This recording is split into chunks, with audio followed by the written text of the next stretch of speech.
시청자 여러분 안녕하세요. 오늘도 팍스 밀키트에 오신 걸 환영합니다. 저는 팍스 밀키트의 메인 셰프 아나운서 허가은입니다. 손질된 식재료와 알맞은 양의 양념으로 쉽고 간단하게 요리를 할 수 있게 도와주는 밀키트처럼 저희 방송 끝까지 따라오시기만 한다면 오늘의 투자 전략을 밀키트로 쉽고 간단하게 얻어가실 수 있습니다. 방송 종료 전에 오늘의 팍스 밀키트 메인 재료 공개해드리고 있으니까요. 끝까지 시청해주시기 바라겠습니다. 자, 매주 수요일 이재선 대표님과 함께하고 있습니다. 수익으로 혼쭐 나고 싶으신 분들께서는 대표님과 함께 해보시면 좋을 것 같은데요. 방송 종료 후에도 대표님과 함께 하실 수 있는 방법 오픈 채팅방 준비되어 있습니다. 샵 3989번호로 이재선이나 밀키트라고 세 글자 적어서 문자 보내주시면 저희가 오픈 채팅방 입장 링크 보내드리도록 하겠습니다. 그럼 어제 국내 시장 리뷰부터 본격적으로 시작해 보겠습니다. 전일 미국 증시가 대통령의 날로 휴장한 가운데 우리 시장은 특별한 반등객이 없이 보합권 내에서 차분한 움직임을 보였습니다.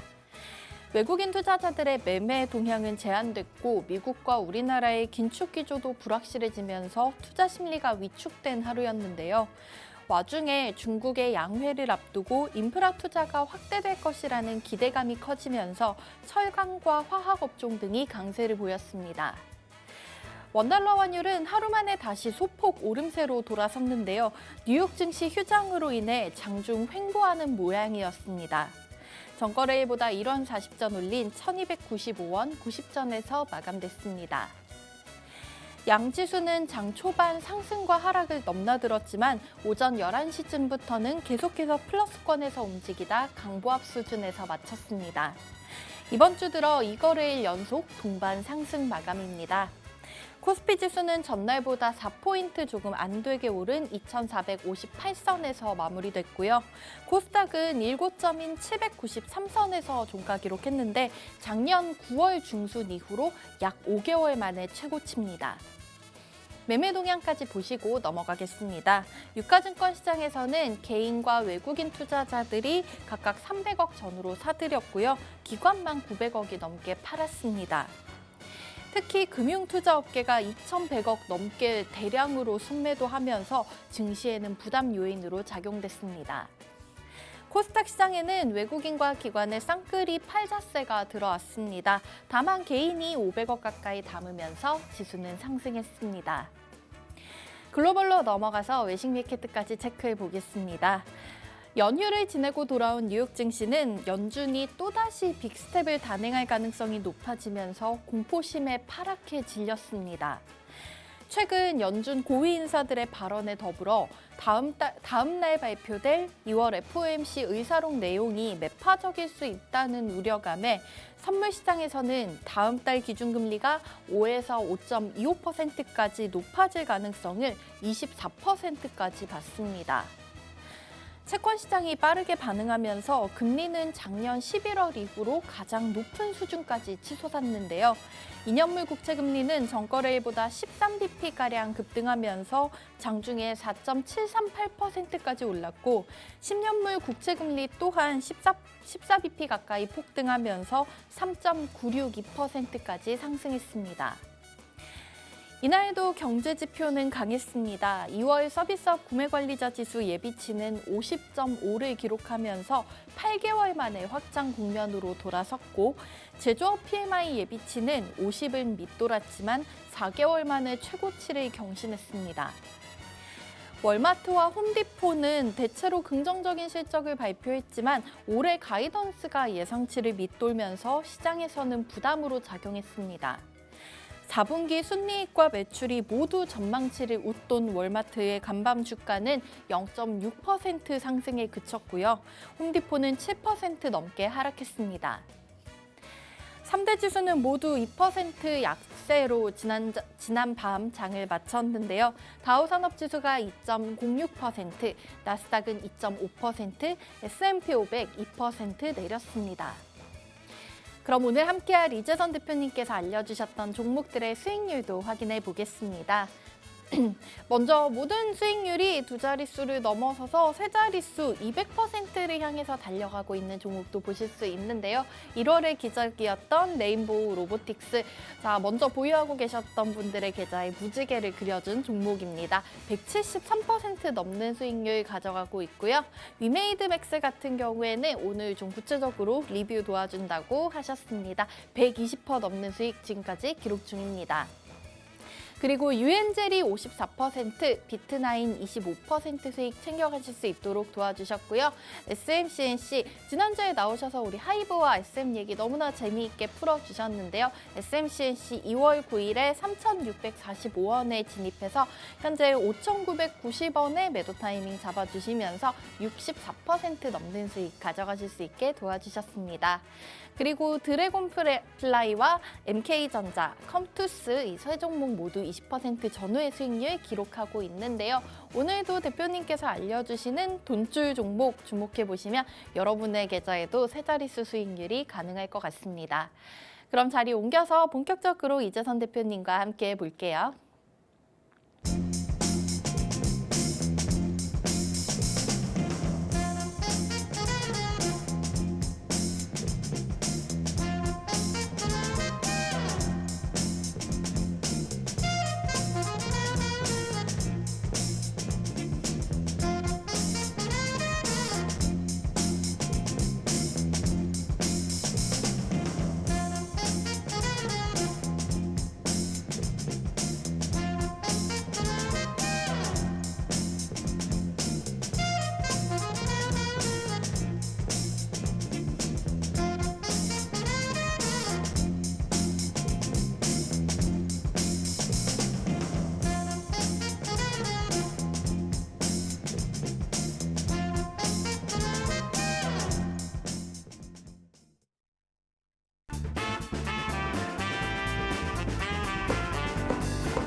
네, 오늘 2월 22일 222로 시작하는 수요일입니다.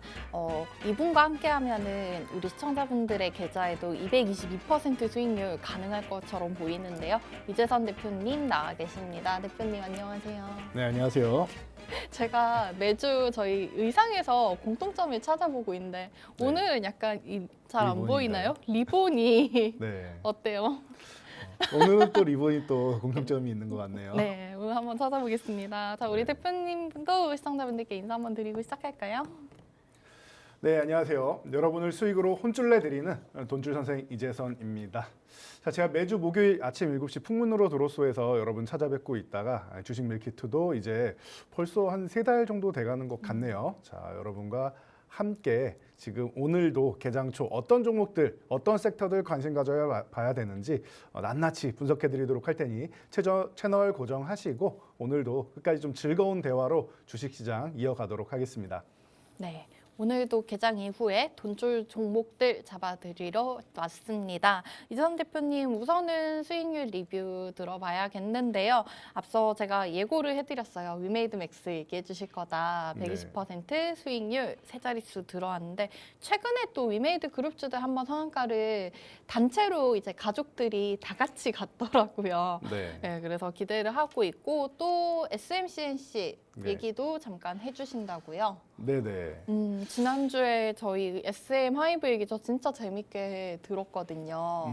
그래서 SMCNC 얘기까지 수익률 리뷰 한번 들어볼까요?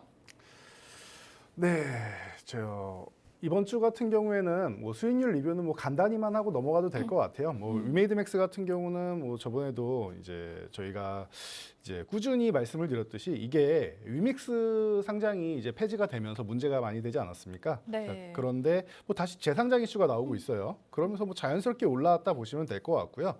이 부분은 어느 정도는 조금 우리가 볼 때 좀 예견돼 있던 일이 아닌가 그 정도로 뭐 생각하시면 될 것 같아요. 자, 그래서 뭐 위메이드 맥스 벌써 뭐 120포인트나 올라와 있는데 뭐 크게 뭐 자연스럽게 올라 상승은 예정돼 있던 종목이다 정도로 보시면 될 것 같고 뭐 어렵게 보실 건 없을 것 같습니다. 지금 시장은 네. 좀 낙폭이 과대했는데 이제 이유가 없거나 혹은 이유가 과도하게 좀 반영돼 있던 그런 수급 때문에 많이 밀려 있던 그런 종목들이 지금 다시 한번 좀 올라오는 구간이다. 그리고 올해 다시 한번 이제 그 산업 동향이 좋아지는 섹터들 많이 있고 주도 섹터들은 그대로 이어나간다라고 보시면은 이런 위메이드 같은 경우는 뭐 그냥 간단하게 이 그룹주 전체적으로 아예 바닥권에 있었고 기존의 주도주였는데 어려움을 겪다가 다시 한번 이제 회생하는 정도다라고 생각하시면 될 것 같습니다. 자, 그리고 뭐 SMCNC 같은 네. 경우 뭐 지난주에 많이 말씀드렸으니까 이거는 간단하게만 설명드려도 될 것 같은데요. SMCNC는 이제 카카오가 이제 지분을 인수한다라는 이슈가 있었죠. 그래서 이제 9.05% 인수한다라고 했는데 이제 이수만 프로듀서 측에서는 이제 가처분 신청을 냈습니다.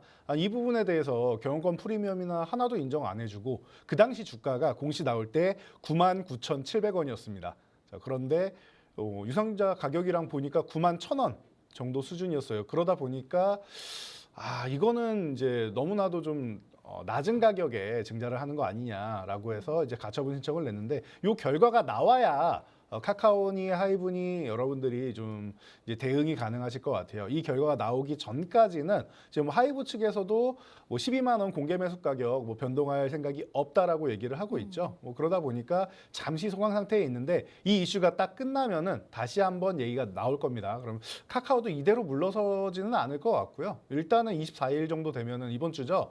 이제 9천억 대의 자금이 이제 들어오기 때문에 이 자금을 가지고 어떻게 활용할 것인지를 우리가 좀 유심히 한번 지켜봐야 될 것 같고요.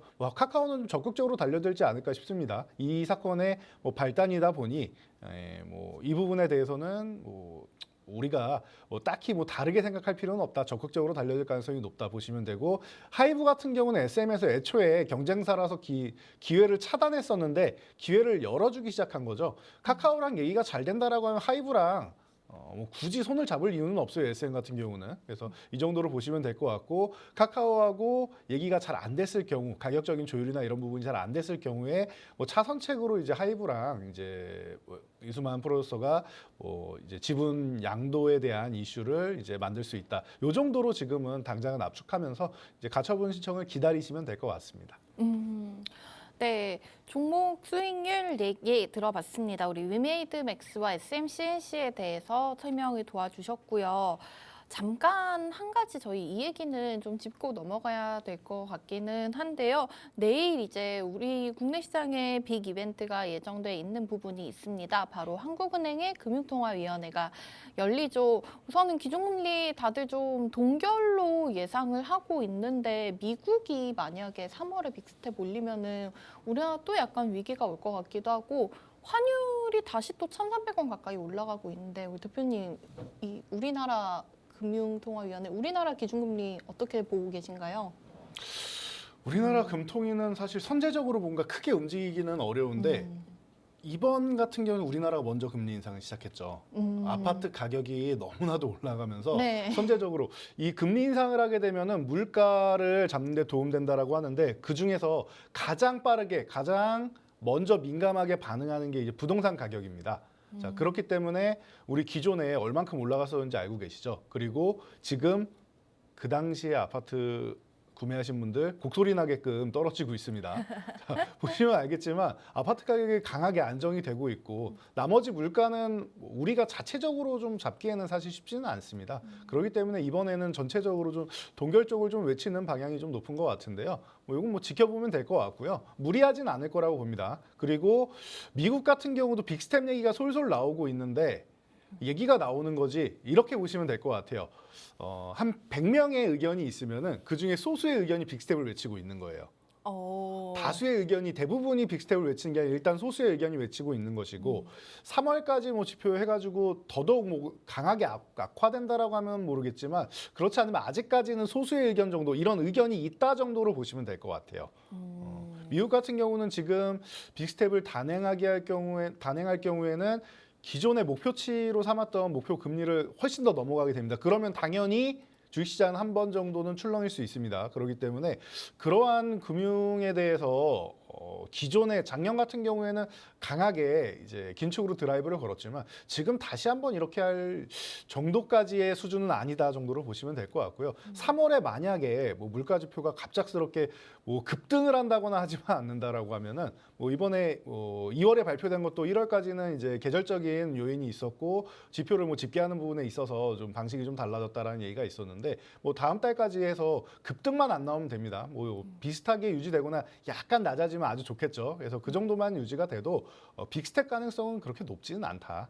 갑자기 뭐 7점대로 확 뛴다거나 하지 않는 이상 높지는 않다 정도로 보시면 될 것 같아요. 일부에 나서 나오는 우려감 있는 목소리 정도로 보시면 될 것 같습니다. 조금 안심하고 봐도 될 것 같다 이렇게 의견 정리해 주셨습니다. 우리나라 네이리스 금융통화위원회와 3월의 미국 FOMC 얘기까지 종합적으로 들어봤습니다.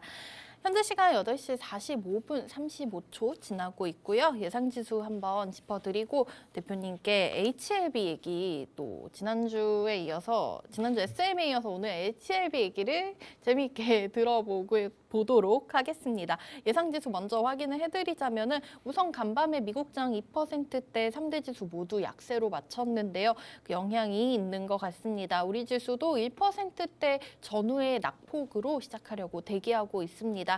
코스피 같은 경우에는 현재 1% 넘게 떨어지면서 포인트로 지금 25포인트 넘게 빠졌는데요. 그러면서 지수가 2,433선까지 내려와 있는 상황이고요.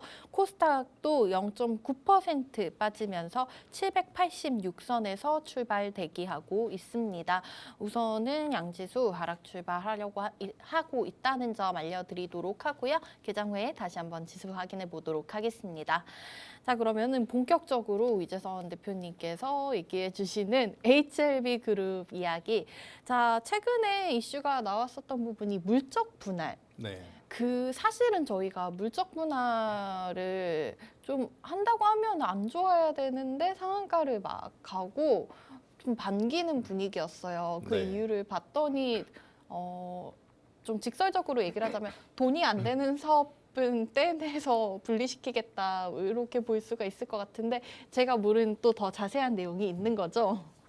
네, 이 부분에 대해서는 조금 다시 한번 제가 한번 짚고 갈 내용이 있는 것 같은데요. HLB는 지금 현재 분류가 어느 쪽으로 돼 있는지 아십니까? 바이오 쪽에 집중돼 있는 기업 아닌가요? 네, 바이오 쪽에 집중을 하고 있는데 현재 분류는 구명정 기업으로 돼 있습니다. 아, 그래요? 네, 원래 본업이 구명정 쪽 돼 있어서 여러분들이 업종을 잘 살펴보시면 조선기자재 쪽에 포함이 돼 있어요. 오. 네, 그래가지고 이 기업이 외국인 투자자 입장에서 보면은 바이오 기업인 줄 알고 투자를 하려고 봤는데 조선 쪽으로 분류가 돼 있으니까 이상하지 않습니까? 네. 이상하죠. 우리가 미국 기업에 투자를 하려는데 이 벤처 기업이 바이오 쪽에 신약을 개발한다라고 해서 항암제를 개발한대요. 근데 분류는 조선이에요. 투자하겠습니까, 여러분들 같으면? 그러면 원래 시작이 조선 네. 쪽인 건가요? 네, 지금도 우리나라 구명정 쪽에서는 가장 압도적인 부분을 가지고 있는 일부 부분이 있고, 그리고 친환경 선박 쪽으로도 지금 계속 사업을 진행을 하고 있습니다. 그래서 실질적으로 HLB가 바이오 쪽에서 크게 수익이 나는 기업이 아니에요. 본업에서 수익이 나는 기업이고 수익 나는 부분을 뗀다라기보다는 더욱더 바이오 쪽에 집중하고 우리가 바이오 기업입니다라는 부분을 세상에 알리기 위해서 이 부분을 사업 부분을 떼어낸다라고 생각하시면 됩니다. 그래서 여러분들이 오해하시는 부분이 수익이 안 나는 부분이다? 아닌 것 같습니다. 그 부분은 오히려 수익 나는 부분을 떼어내는 것이고 네. 오히려 신사업 부분을 남긴다라고 생각하시면 될 것 같아요. 실제로 이 바이오 사업 같은 경우는 HLB에서 자체 개발했다기보다는 그 미국에 있는 어드벤처 연구소에 있는 이 리보세란이라는 원천 기술을 HLB에서 인수를 한 겁니다. 그러고 나서 이제 임상을 진행을 하면서 2019년에 위암 3차 치료제 단독용법으로 해서 이제 아직까지 뭐 신약 허가 신청은 안 돼 있는데요. 1차 지표는 조금 부족했지만 이제 대조군이 너무나도 좋아서 거기서 이제 뭐 옵디고나 이런 다른 약품들이 좋은 약품들이 올라오면서 대조군이랑 비교해서 통계적 유의성을 확보하지 못했을 뿐이지 2차 지표부터 시작해서 나머지 다 좋아서 NDA를 지금 준비를 하고 있습니다. 미국에 신약 허가 신청을 해야 되는데 지금 최근에 주가 동향을 보면은 너무나도 안 좋았어요. 차트를 맞아요. 간단하게만 보면서 우리가 얘기를 하면은 더 쉽게 볼 수가 있는데요. 자, 지금 요 화면을 여러분들이 간단하게 본다라고 하면은 지금 작년에 이 54,000원대까지 올라왔다가 하락을 면치 못하고 있습니다. 어이구. 자, 이게 왜 이러냐면은 이 당시에 2022년에 간암 1차 치료제 병용요법이 임상 3상이 마치고 성공했다라는 발표가 있었습니다. 자, 이게 바로 유럽 종양학회 에스모에서 벌어진 일이죠. 자, 그래서 급등이 나오면서 좋은 모습을 보였었는데 기존 흐름과는 다르게 급등 흐름이 발생을 했습니다. 자, 그래서 고점을 찍고 그 이후에는 내려왔는데 왜 그러냐? 아직까지 신약 허가 신청을 안 했기 때문이다. 그리고 신약 허가 신청한다면서 유상증자를 단행을 했는데요. 이게 2019년에도 있던 일이에요. 제가 아까 말씀드렸듯이 위암 3차 치료제를 먼저 맞춰 놓고 나서 우리가 신약 허가를 받겠습니다 하고 2020년 봄에 유상증자를 신청을 했습니다. 그리고 나서 이거는 우리가 신약 허가 신청합니다라고 했는데 아직까지 신청 안 했다고 했죠. 신뢰성에 문제가 생긴 겁니다. 그 돈을 어떻게 사용했는지 아무도 모르고요. 일부 자금은 옵티머스 펀드 같은 데 넣어가지고 문제가 한 번 된 적이 있습니다. 그래서 신뢰가 더 떨어진 거고요. 이번에 유상증자한 거는 대신 이제 기존과는 좀 다르게 병용요법이라고 했습니다. 자, 이 HLB의 리보세라닉 같은 경우는 뭐 항암제다라고 하는데 어떤 개념이나 자, 이제 경구용 항암제라고 생각하시면 돼요. 우리가 항암제 하면은 이제 그 길게 이제 투약을 맞는 걸 많이 생각을 하시는데 정맥주사제형이 아니라 경구용 먹는 항암제라고 생각하시면 됩니다. 그래서 다른 약품들이랑 이제 해서 병용요법을 실행하기가 아주 좋다라고 합니다. 그래서 이 표적 항암제 중에서는 이제 좀 떠오르는 항암제 중 하나다. 병용요법으로 좀 다양하게 시도를 하고 있다라고 보시면 되고요. 이 중국판 거는 항서제약이 보유하고 있습니다. 자, 홍루이제약이라고도 이제 발음을 하는데 이 항서제약이 2019년에 이 리보세라닙을 가지고 병용요법으로 실행하는 임상 과정이 240여 가지입니다. 자, 그래서 이 중에서 결과가 잘 나온 것만 글로벌 임상을 진행해서 지금 간암 치료제처럼 미국에서도 진행하고 유럽에서도 진행하고 해서 글로벌 임상을 진행하겠다라고 한 거예요. 그래서 척후병이라는 표현을 했었는데요. 자, 그 중에 첫 번째 작품이 이 간암 1차 치료제입니다. 당연히 임상 3상부터 시작해서 성공적으로 마쳤고요. 이번에는 항서제약과 공동으로 들어갔다라고 말씀드렸죠. 캄렐리주막하고 병용요법이에요. 약물 두 개를 동시에 투여하는 간암 1차 치료제입니다. 자, 이게 기존에 있던 뭐 넥사바 같은 경우는 이제 너무나도 좀 오래됐고 이제 조금만 더 있으면 20년 되겠어요. 20년 된 약품이고 대조군이 넥사바였기 때문에 좀 뭐 편안하게 임상의 통계적 유의성을 뭐 증명했다라고 보시면 되고 지금 현재 가장 판매되고 있는 것 중에서 가장 경쟁 약물이 아바스틴하고 티센트릭 병용요법입니다. 그래서 이 두 가지 약물을 놓고 봤을 때 1차 지표를 보면은 전체 생존 기간이 기존에 19개월대로 해서 20개월은 못 넘는다. 마에 20개월이다라고 밝혀졌었는데 HLB의 리보세라닙이 22.1개월, 20개월을 돌파했습니다. 그러다 보니까 이 간암 치료제 같은 경우는 신청을 안 할 이유가 없는 거죠. 되던 안 되던 신청을 하는 것이고 뭐 사전 프리-NDA 사전 미팅에서도 문제가 없다 이거 신청해봐라 정도로 준비만 잘해와라라는 정도로 얘기가 나왔어요. 그렇기 때문에 기존의 위암 3차 치료제 1차 지표를 충족 못 시켰던 이 충격과는 좀 다른 움직임이다라고 보시면 되고 그리고 단독이 아니라 항서제약도 BLA 신청하고 HLB도 이제 NDA를 신청해야 되기 때문에 양쪽이 같이 협업해서 신청을 할 수가 있습니다. 이게 또 이미 중국에서는 허가가 나왔어요. 그러니까 이 부분이 또 영향을 미친다라고 하면은 미국이나 유럽이나 이런 다른 국가들에서도 좀 가능성이 좀 생기지 않겠느냐라고 보면은 이번에 물적 분할 이슈 같은 경우는 어떻게 보면은 자신감의 표현이 아닌가. 이렇게 볼 수 있을 것 같습니다. 그래서 물적 분할 이슈가 사실 이것도 처음 나온 게 아니에요. 이 얘기도 2년 전에 이미 나왔었고요. 네. 그 전부터 제가 조금 전에 말씀드렸던 조선 쪽에 집중돼 있는 회사다라는 부분에 대해서 오해를 풀기 위해서 우리는 바이오 기업이다라고 해서 업종 전환을 하겠다라고 기존부터 얘기를 했었습니다. 그래서 새로운 사실이 아닌 상한가에 진입을 했죠. 네. 자, 이 부분은 그래서 뉴스 때문이 아니라 물적 분할 때문이 아니라 자신감의 표현이다. 이 기업이 드디어 NDA 신청하겠구나 정도로 생각하시면 돼요. 신약 허가 신청을 하게 되면은 이제 본격적으로 이제 이 리보세라닙에 대한 이제 실적이 발생을 하게 되는 것이고 바이오 기업으로서 신약 개발을 하는 기업으로서 이제 글로벌 시장에 이름을 정확하게 올릴 수 있는 그런 계기가 되지 않을까 싶습니다. 그래서 이 HLB에 대한 이슈 같은 경우는 지금 바닥권에서 상한가 한번 올라왔다고 해서 이게 끝이 아니라 이거는 출발이고 시작일 뿐이다 정도로 말씀드릴 수 있을 것 같아요. 제자리를 찾아가려면 아직 멀었습니다. 과거에 네. 20만 원대까지도 갔던 종목인데 지금 뭐 증자를 통해서 이제 좀 낮아져 있는 구간인데 이 가격권이 그래도 10만 원대까지는 뭐 이 허가를 받고 다음 임상을 제대로 진행한다면 10만 원대도 한 번은 노려볼 수 있지 않을까 싶어요. 그런데 아직은 시기상조다. 이 부분은 NDA 신청하고 허가까지 나왔을 때 얘기니까 이제 중장기적인 플랜이 된다. 자, 그러면 신약 허가 신청하면은 언제 결과가 나오나요?라는 부분도 여러분들이 많이 궁금해 하시는데 기존에 우리가 뭐 매지온 때도 여러분들이 경험을 하셨겠지만 보통은 180일 이내에 결과가 발표됩니다. 그럼 6개월 걸린다는 뜻이죠. 상반기에 신청돼서 하반기, 연내에 발표될 가능성이 높지 않겠느냐라고 지금 점치고 있기 때문에 언제 이 신약 허가 신청을 미국에 진행하는지 이 부분을 여러분들이 좀 유심히 보시면 좋을 것 같고 이번 이슈를 통해서 좀 가속화되지 않겠느냐라고 여러분들이 보시면은 이 HLB라는 기업 바닥권에서 이제 출발하는 기업이기 때문에 내가 놓쳤다라고 해서 실망하지 마시고 지금도 조정 구간에서는 조금씩 분할 매수로 해서 담아볼 수 있는 구간이다라고 말씀드리겠습니다. 대표님, 저 궁금한 게 있는데요. 네. 혹시 의료계 쪽에도 계셨나요? 저 병원 온 줄 알았어요. 의료계하고 저하고는 전혀 상관이 없고요. 제가 처음 이쪽 의료나 이런 부분을 접한 거는 고등학교 때 그 당시에 뭐 사상의학이라고 해서 이재마 씨 책을 읽은 게 있는데 네네. 그 책을 읽은 거 외에는 의료계하고는 전혀 상관이 아니, 없습니다. 그 책에 이렇게 지금 항암 치료 방법까지 자세히 나와 있진 않잖아요. 예, 전혀 나와 있지 않습니다. HLB 얘기를 하면서 제가 지금 이 항암 치료 방법까지 얘기를 들을 줄은 상상도 못했는데요. 그냥 리보세라님 간암 치료제 이 정도만 생각을 하고 왔다가 오늘도 이 깊이에 진짜 감탄을 하고 갑니다. 자, 우선은 HLB 관련해서 너무나 깊게 한번 파주셨는데요. 자, 처음에 이제 저도 몰랐었던 이 기업은 원래 조선 쪽이었다. 얘기를 들으면서 찾아봤더니 막 한국요트 쪽에서 지분을 좀 가지고 있고 네. 관련된 게 이제서야 눈에 들어오기 시작하네요. 네. 그래서 HLB가 이 리보세라닙에 대한 이번 물적 분할은 자신감이다.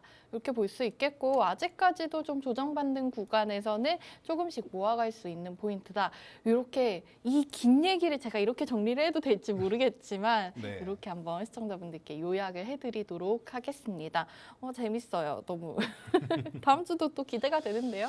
네, 뭐 제가 좀 이렇게 이 시간을 비롯해서 이제 좀 깊이 있는 얘기를 조금씩 해드리고는 있는데 사실 시간이 많이 부족해요. 지난주 뭐 SM 관련 이슈 같은 경우도 제가 원래 온라인 교육을 통해서 해당 이슈만 1시간 넘게 여러분들께 와. 풀어드렸었고 그리고 이 HAB 관련된 부분은 저도 공부를 많이 한 겁니다. 그래서 2017년부터 이 기업을 공부해왔기 때문에 5년 됐죠. 그럼 자료가 얼마나 많겠습니까? 그래서 이 기업에 대해서 제가 말씀드리는 3시간도 말씀드릴 수 있습니다.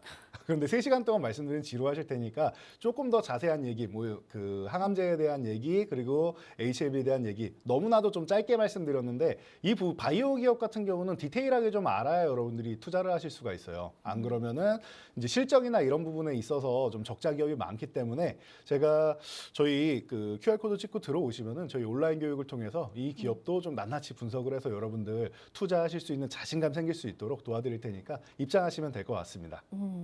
자, 대표님 얘기에서 제가 한 가지만 정정해 드리도록 하겠습니다. 네. 저희 QR코드 네. 풍문으로 들었소에서 아, 소개해 네네. 주고 계시죠? 네. 네, 저희 방송에서는 문자 메시지 통해서 입장 가능하시다는 점. 대표님이 지금 저희 아침 7시에 풍문으로 들었소에도 나오시고 저희 팍스 밀키트도 나오셔서 잠깐 헷갈리실 수 있는데 네. 저희 방송은 문자 메시지 보내주시면 저희가 입장 링크 보내드리고 있습니다. 샵 3989 번호고요. 이재선이나 밀키트라고 문자 보내고 들어오셔서 이 HLB에 대한 더 자세한 얘기까지 한번 재밌게 들어보셨으면 좋겠고 그리고 오늘 돈줄 종목까지도 얻어가신다면 좋겠습니다. 마지막으로 저희 팍스 밀키트 메인 재료 같은 경우에는 방송에서는 섹터나 테마 위주로만 공개해드리고 있고 자세한 종목과 가격 전략은 오픈 채팅방 안에서만 공개된다는 점 이것까지 한번 1타 3피로 챙겨가 보시기 바라겠습니다. 자, 현재 시간 8시 59분 개장 한 40초 정도 남아있는 상황이네요. 지수 같은 경우에는 낙폭을 아주 약간씩 더 키워가고 있는 상황입니다. 코스피 지금 1.2% 정도 내림세고요. 코스닥은 마찬가지로 한 1.17% 내리면서 784선까지 떨어져 있는 상황이라는 점 언급해 드리도록 하겠습니다. 자, 대표님, 저희 HLB 얘기를 들었고요. 어제 섹터 한 가지만 본다면은 이거 간략하게 한번 들어볼게요. 저희 개장이 얼마 안 남았으니까. 네. 중국 양회 여기서 뭐 올해 정책 결정을 대부분 한다고 얘기를 하더라고요. 네. 그러면서 이제 좀 다시 부동산 쪽에 개발에 집중하지 않겠냐 이러면서 어제장 아니죠. 철강 건설 이쪽이 최근에 좀 다시 올라오고 있는 것 같아요. 네. 그럼 저희가 이 경기 민감주들의 흐름을 지금이라도 따라잡아 볼 수 있을까요? 요즘에 그래서 이제 중국의 이제 뭐 양회 이슈로 해서 시크릿컬 업종 쪽 얘기가 나오고 있는데 뭐 가능은 하다라고 보는데 저는 그렇습니다. 낙폭과대에 의해서 이제 반등 나오는 정도만 여러분 먼저 챙기시고 그리고 나서는 그 이후에는 지수 상승률을 따라잡을 수 있느냐는 좀 물음표인 것 같아요. 그래서 당장에 이제 워낙 많이 밀려있기 때문에 어제 건설주도 좀 좋았고 그리고 중소형 철강사들 말씀해 주셨듯이 이런 쪽 좋았고 했는데 이런 부분은 좀 일부만 보시면 될 것 같고 지금 시장에 자금이 좀 집중되고 있는 분야에 가시는 게 더 낫지 않나라고 보고 있습니다. 그래서 당장은 단기적인 이슈 정도로 보시고 주도주 개념을 보세요. 주도주 개념을. 지금 외국인들이 우리나라 시장에 코스피 14조 그리고 코스닥 1조 2천억을 매수하고 있는데 지금 매수한 종목들을 여러분들이 보시는 게 앞으로도 이제 큰 수익을 올릴 수 있는데 가장 주요할 것이라 생각하고 있습니다. 네, 현재 철강, 건설, 어제 화학 업종까지 좀 단기적인 움직임이 나온 것으로 보이지만은 이재선 대표님의 의견은 주도주를 보자. 그리고 외국인의 매수가 좀 몰리는 종목들을 확인을 해보면은 여러분 투자하시는데 많은 도움이 될 것 같다는 말씀을 주셨습니다. 자, 현재 시간 9시 1분 40초입니다. 근데 개장이 됐고 양지수 하락 출발했는데요. 그 폭 한번 확인해 드리자면 현재는 예상 지수와 비슷한 움직임이 관찰되고 있습니다. 코스피 먼저 확인해 보실게요. 현재는 지금 1.09% 정도 포인트로는 26.9포인트 내리면서 2,432선에서 움직이고 있고요. 코스닥은 1.37% 하락폭이 좀 더 커졌습니다. 그러면서 782선에서의 출발 확인되고 있습니다. 수급 상황 확인해 보시도록 할게요. 거래소 먼저 보자면은 우선은 개인과 외국인 어제와 마찬가지로 수급이 좀 들어오고 있는데 기관이 매도 우위가 최근에 좀 계속해서 이어지고 있는 상황입니다. 코스닥 시장에서는 개인 투자자들만 지금 69억 정도 담고 있는 상황이고요. 외국인이 11억, 기관이 44억 팔고 있습니다. 자, 그리고 섹터별로의 움직임 한번 짚어보도록 하겠습니다. 우선 지수가 하락하면서 코스피 시장에서는 보험업종 제외하고 모두 다 내림세입니다. 하락률 가장 높은 부분 철강금속 섹터인데요. 1.8% 정도 하락 중입니다. 그중에서도 하락률 가장 높은 종목 보시자면은 최근에 철강 섹터가 좀 요 며칠 동안 상승을 하면서 오늘은 그 상승분을 반납하고 있는 모습이네요. KG 스틸 6%대 내림세고요.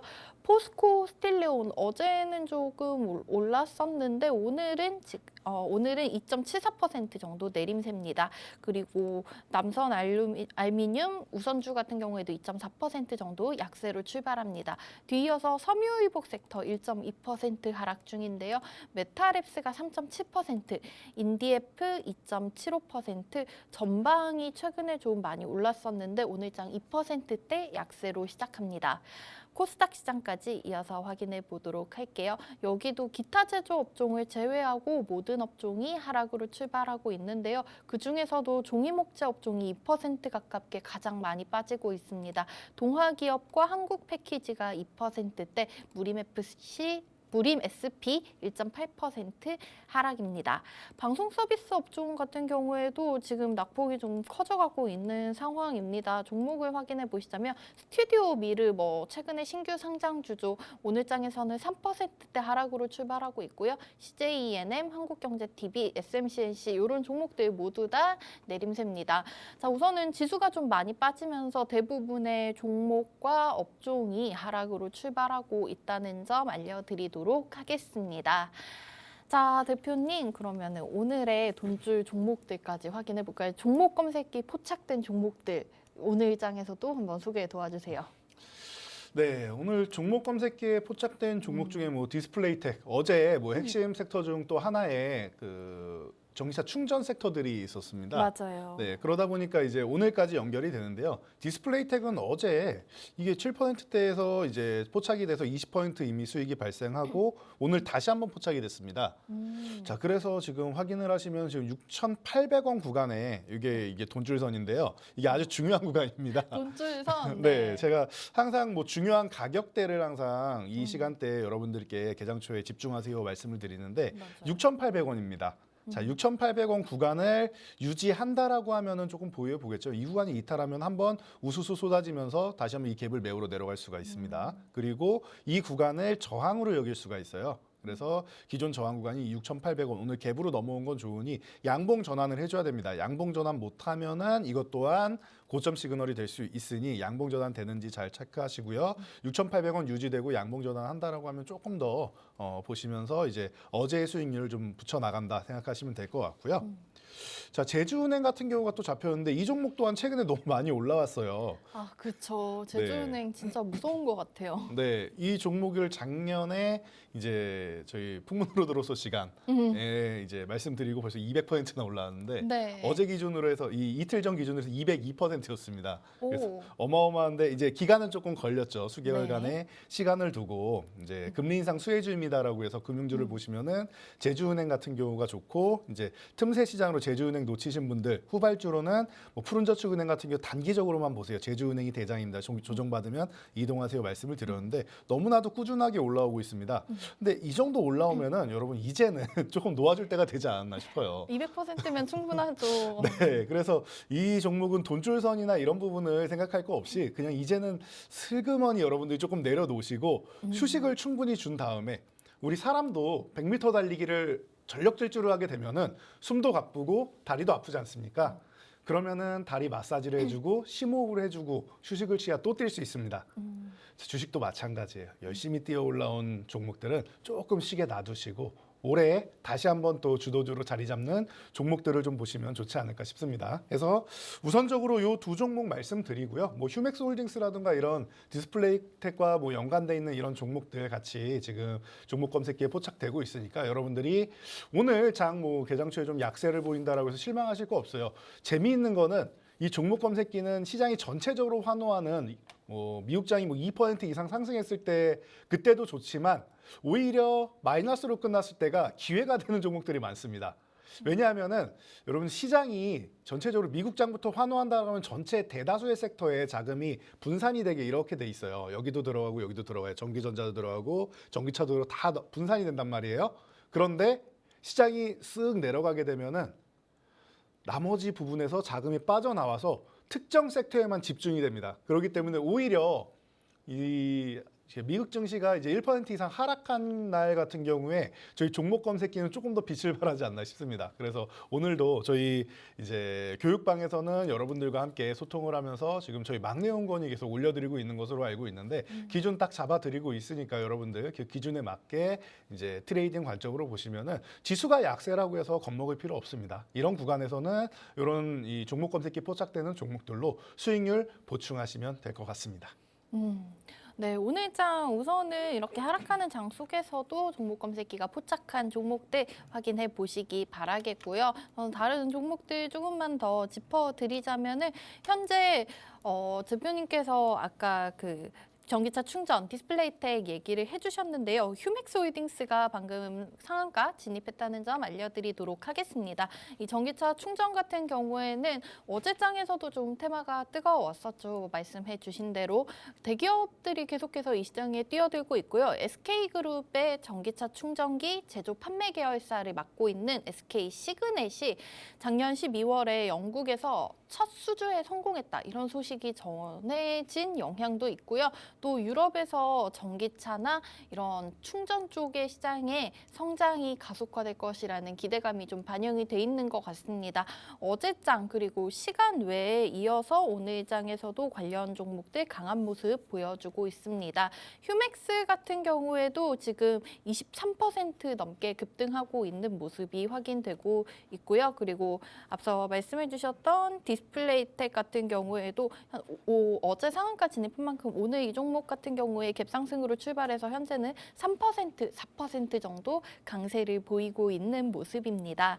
다른 종목들 좀 체크해 드리도록 하자면은요. 오늘장 사료 관련주들 좀 강한 모습이 나오고 있습니다. 고려산업이 15%, 한해사료가 12% 가까이 지금 급등 나오고 있는 모습 확인이 되고 있습니다.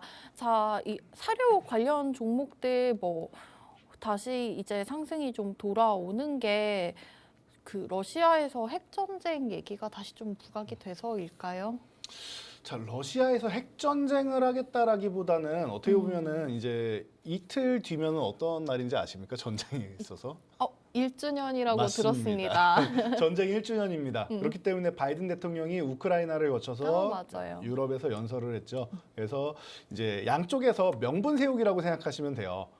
이 러시아에서는 이제 본인들 잘못이 아니라 너네가 우리 땅을 가지고 놀고 있다 이런 개념이고, 돈바스 지역 같은 경우는 실질적으로 우크라이나 땅인데 친러 세력이 좀 많이 있죠. 그러다 보니까 이제 러시아에서 독립을 자주 주장을 했었죠. 과거에도 분쟁 지역이었고 이제 노르망디 회담을 통해서 휴전을 하다가 이번에 다시 재점화가 된 겁니다. 그러고 이제 바이든 같은 경우도 마찬가지죠. 양쪽 진영에서 이제 본인들의 전쟁의 정당성에 대해서 얘기를 하고 있는 거예요. 그리고 대신 바이든 대통령 같은 경우는 우리는 전쟁을 일으킨 게 러시아지 우리가 아니다. 러시아 땅까지 침범할 이유가 없다라고 얘기를 하고 있고요. 그리고 이제 뭐 핵 부분에 대해서도 아예 이 부분에 대해서 뭐 조약을 뭐 탈퇴하고 우리가 당신들이랑 뭐 얘기를 안 하고가 아니라 중단하겠다 정도로 생각하시면 돼요. 그러니까 이제 전쟁을 앞두고 서로 명분 세우기 정도로 생각하시면 될 것 같은데, 그러다 보니까 말씀하신 이런 이 사료 관련주나 이런 부분도 종목 검색기에 좀 많이 포착이 되고 있습니다, 오늘. 오, 그래요? 네, 그래서 보시면은 이제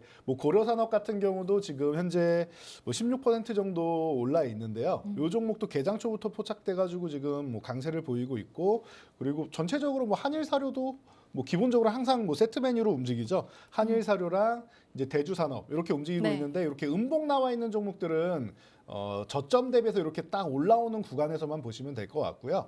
한 2% 정도 이상 올라오면은 힘이 있다 생각하시면 될 것 같아요. 그리고 대주산업 같은 경우도 지금 살포시 힘을 내주고 있고, 오늘 신성홀딩스 같은 경우가 네. 오늘 좀 힘을 좀 내주고 있습니다. 그래서 이제 강세를 보이다가 윗꼬리를 달고 내려와 있는데, 요 7,000원대 구간에서 잘 유지를 해주고 오후장에 거래대금 실어준다라고 하면은 요 그 7,000원대 구간에서 다시 한번 또 거래대금을 분봉상으로 힘을 실어줄 때 관심을 가져보시면은 좋을 것 같습니다. 그래서 뭐 요런 사료 관련주들 말씀하신 부분들도 잘 나오고 있고, 뭐 하이드로리튬이라든가 이런 리튬 관련주들은 최근에도 뭐 금양이나 네. 이제 미래나노텍 같은 경우로 좀 많이 말씀을 드렸었는데, 이런 쪽도 뭐 포착이 되고 있다. 대신 음봉으로 밀리고 있으니까 음봉으로 밀리는 종목은 바닥권에서 한 2%에서 3% 정도 강하게 치고 올라오는 타이밍에만 본다 정도로 보시면 될 것 같아요. 그래서 이런 이 섹터들이 지금 움직이고 있다 정도로 보시면 될 것 같고, 휴맥스홀딩스 같은 경우는 네. 뭐 상한가에 진입했다라고 말씀해 주셨는데,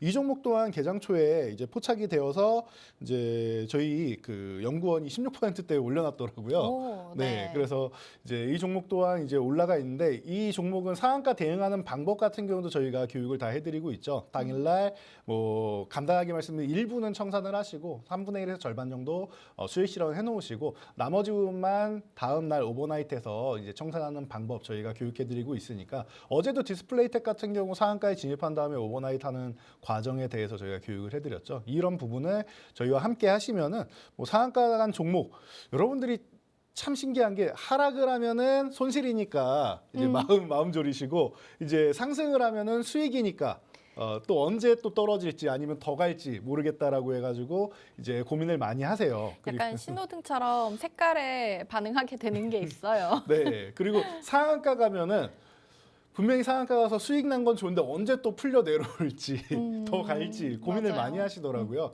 그래서 항상 보면은 여러분들이 이런 매매 타이밍에 대해서 고민이 좀 많으시지 않나 싶습니다. 이런 부분 저희가 이제 교육방에서 항상 이렇게 디테일하게 교육을 해드리고 있으니까 여러분들 기준만 명확하면은 이런 부분에 대해서 고민하실 필요가 없어요. 저희가 기준 명확하게 세워드리고 있으니까 지금 입장하셔서 저희와 함께 장중에도 이 방송이 끝난 이후에도 그리고 평일에도 항상 교육을 받아보시면은 여러분들 올해는 작년과 다르게 수익으로 크게 혼쭐 날 수 있는 뭐 요즘 말로 뭐 돈복사라고 사람들이 많이 표현을 하던데요. 맞아요. 충분히 그런 돈복사라는 표현이 어울릴 정도로 이미 1월 달부터도 우리가 많이 소개해드리지 않았습니까? 예, 아직 이제 2월밖에 안 됐습니다. 아직 10달 이상 남았으니까 10개월 이상 동안 충분히 여러분들이 추세적인 상승 누릴 수 있는 종목들 그리고 기준들 교육받을 수 있도록 해드리니까 여러분들 함께 하시면 좋을 것 같습니다. 네, 지금 딱 정확히 방송이 한 5분 정도 남은 상황이었습니다. 종료 전에 빠르게 입장하셔서 오픈 채팅방 안에서 우리 이재선 대표님의 돈줄 종목들과 가격 전략까지 받아가시기 바라겠습니다. 자, 저는 이제 자리 옮겨서 본격적으로 오늘장 가장 주목해볼 팍스 밀키트 메인 재료 공개해드리도록 하겠습니다.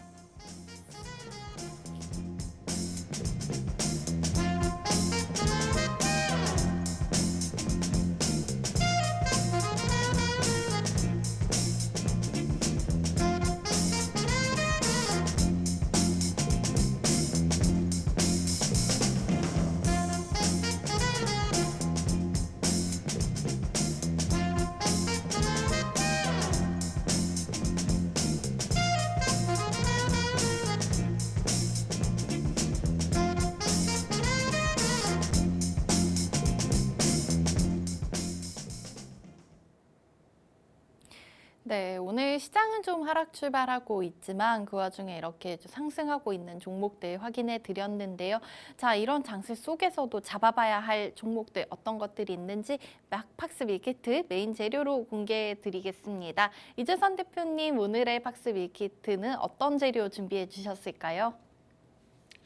네, 오늘의 팍스 밀키트는 리튬 관련주입니다. 자, 조금 전에도 간단하게만 말씀을 드렸었는데요. 최근 미래나노텍이 살아나고 금양이 살아나고 있습니다. 이 두 종목이 뭐 대장이다라고 말씀드릴 수 있는데요. 이 두 종목만 있는 것이 아니죠. 자, 작년에 리튬 가격이 톤당 1억 원을 돌파를 했습니다. 그러면서 관련주들 뭐 너무나도 좋은 수익률을 올리면서 뭐 세 자릿수 수익률을 이미 올렸는데요. 여기서 끝이 아닌 것 같아요. 자, 미국의 IRA법에 이어서 자, 지금 이제 유럽에서도 지금 핵심 이제 원자재법 발의한다라고 하죠. 3월 14일이라고 밝혀져 있는데 화이트데이입니다. 자, 이날 다시 한번 또 유럽에서도 이제 보호무역주의 진행한다라고 하니까 여러분들이 지금 구간에서 리튬 관련주 다시 한번 관심 가져볼 때가 아닌가 싶어요. 최근에 보시면은 이제 뭐 동박 관련 이슈도 이제 LG화학에서 진출한다 이런 이슈들이 있었고 SK 넥실리스 조금 전에도 이제 설명해 드렸죠. 이런 이슈들이 있고 그리고 테슬라에서도 이제 판매량이 다시 한번 이제 회복되기 시작한다라는 얘기가 나오고 있습니다. 그렇다라고 하면은 우리 전기차 관련 쪽 그리고 리튬 관련 쪽을 무시할 수가 없습니다. 그렇다라고 하면은 여러분들 우리나라에서도 이제 그 외국에 있는 리튬 광산, 리튬 호수 등등 이제 계약 체결하는 기업들이 많이 늘어나고 있고 이 공급망에 대해서 유심히 관심을 가질 수밖에 없습니다. 그리고 수산화 리튬 공장 같은 경우도 각 계열 이 종목들마다 기업들마다 이제 확장을 하면서 이제 뭐 증설을 하고 이제 앞으로 역량을 강화하는 모습을 보일 수가 있습니다.